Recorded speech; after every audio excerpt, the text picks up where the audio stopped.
Heyo, Mr. Awesome here, and now you all can get excited because it's your favorite troll. You're the only troll here, or did you forget? I was wondering though, how do you deal with disappointment? And how do you spell it? With one S and two P's, you illiterate bass. Just bass. And wait, no, I'm not thanking you. I deal with it just fine. I'm used to it. I have to talk to you every day after all. You're just a ray of sunshine, aren't you? Only when I take off my shirt. I glow. I'd show you right now, but we don't have the special effects for it yet. Oh. Anywho, disappointment is always possible. Especially when you look like you do. What? We look the same. Whoa there. No, we don't. You wish. The important thing is how you handle it, though. That whole get knocked down 6 times, get up 7. I think it's down 7, up 8. Yeah, well, I like the number 7 better. There are multiple strategies to dealing with disappointment. Some are awesome, and others are not so much. Hey, how come you looked at me when you said that? Well, I am the awesome one, so that makes you the other option. Oh, ha ha. So a not so great way is the P word. Oh, you mean. I'm gonna stop you before you even start because I'm talking about the putting things off word. Procrastination. I was definitely gonna say that. Right.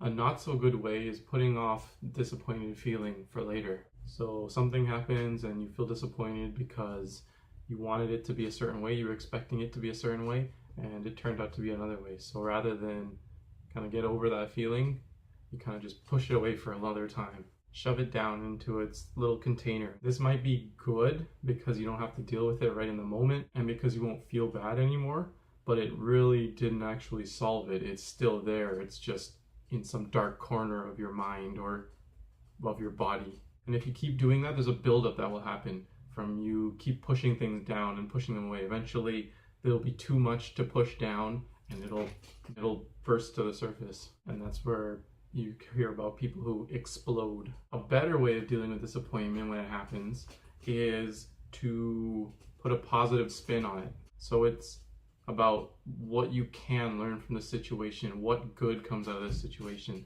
Because there's always something that you can learn, there's always something good that can come out of things that might not feel that good. So figure out the learning experience. What the heck are you talking about? It's negative to not feel negative emotions. Yeah, that is true, but it's not about taking what's negative and just ignoring it. It's not about pushing down feelings. It's about changing the way that you feel about those things. If you can't change that, that's fine too. Negative experiences aren't just automatically positive ones, or you should make them automatically positive ones.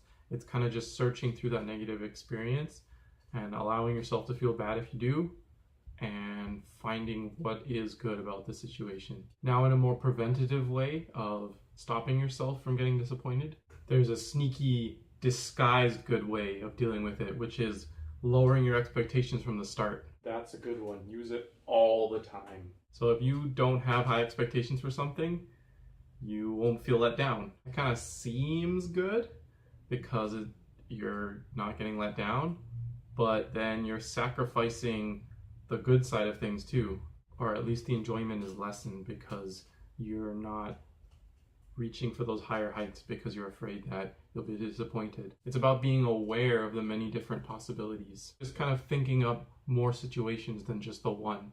If your only expectation is this and that doesn't get accomplished, then disappointment. If you think of many different possibilities and outcomes, you're a lot more likely to get one of those outcomes. If you think about you want ice cream and you know the ice cream truck comes by every day, I don't know, and you go home and you're like, yes, the ice cream truck's gonna come today, and it doesn't. Disappointment. I don't know why disappointment is always this direction, but disappointment. If you take that same situation and you make it that the ice cream might come at this time, it might also come later. It might also come earlier, which means you might miss it. It might not come at all. Just thinking of the different ways that something could happen, and maybe even going farther and being like, why would it be that way? If you get the reasoning behind it, then it could help you to not feel so disappointed that it's different from what you expected. And different from what you expected isn't necessarily a bad thing, because, for example, if that ice cream truck is late, you still get ice cream because it still comes. But if you're just disappointed and you're just feeling sad and that's it, and then it comes, well, you have all that sadness for no reason.